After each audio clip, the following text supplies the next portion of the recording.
untung atau rugi, tapi dunia akhirat, surga neraka. Nauzubillah min dzalik kalau kemudian bisnis kita justru menjebloskan kita ke neraka. Jadi satu-satunya cara adalah memang kita harus mencari bekal pulang. Kalau ini tidak usah diajarkan, semua pasti bisa. Insya Allah bisa didapatkan di mana saja. Tapi yang tidak didapatkan di mana saja dan ada di tempat ini satu-satunya adalah bagaimana memastikan agar untung, tumbuh, dan sinambung itu betul-betul menjadi bekal untuk kita masuk ke akhirat. Sehingga ini harus ditambah dengan satu poin lagi. Berkah bapak-bapak, berkah ibu-ibu yang juga hadir offline maupun online. Kita harus menjamin bahwa bisnis kita itu ada ininya. Inilah yang memastikan agar bisnis kita berapapun jam yang kita keluarkan, apa putusan-putusan kita itu betul-betul bisa menjadikan bekal kita menuju akhirat. Berkah inilah yang nanti akan memastikan supaya Allah itu memberikan kepada kita rahmat yang sangat luas supaya kita bisa masuk surganya Allah. Amin Allahumma. Kenapa berkah? Karena berkah itu artinya adalah ziyadatul khair, bertambahnya kebaikan. Kalau bertambahnya kebaikan itu, kalau kita berbisnis, maka kita akan lebih mudah untuk melakukan amal-amal soleh berikutnya. Setiap kita melakukan amal soleh, kita akan dimudahkan untuk melakukan amal soleh berikutnya. Tapi kalau amal soleh yang kita lakukan membuat kita susah untuk melakukan amal soleh berikutnya, jangan-jangan kita tidak berkah. Jangan-jangan bisnis kita tidak berkah.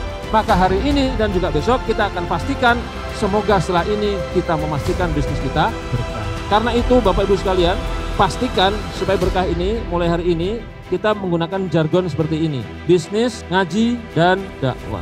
Kenapa bisnis, ngaji, dan dakwah? Karena di sini kita akan pastikan agar bisnis kita itu sesuai dengan hukum syara. Karena sesuai dengan hukum syara ini membawa keberkahan. Berkah akan terjadi ketika Allah ridho kepada kita. Kapan Allah ridho? Ketika bisnis kita, hidup kita sejalan dengan ketaatan kepada Allah Subhanahu wa Ta'ala. Itu bisnis. Karena bisnis ini harus seperti ini membawa keberkahan, maka kita juga perlu mengaji. Ngaji. Ini yang juga dicontohkan oleh para generasi sahabat awal dulu. Bagaimana mereka mengaji kepada Rasulullah SAW, bagaimana mereka menjalankan kehidupan sehari-hari, termasuk di dalam bidang muamalah, termasuk di dalamnya adalah bisnis. Maka Bapak dan Ibu sekalian, nanti kita juga akan dorong untuk mengaji terus. Apa yang dikaji? Islam. Bagaimana kita terus memastikan agar setiap saat berkah, berkah, dan berkah. Dan ngaji ini bukan untuk kepuasan pribadi, karena kita ini hidup di dalam umat yang juga tidak seperti kita. Maka kita harus pastikan agar Islam yang kita geluti ini, Islam yang kita jadikan sebagai kehidupan sehari-hari ini, juga kita bisa dakwahkan kepada semua. Sehingga semua bisa mendapat keberkahan yang nyata.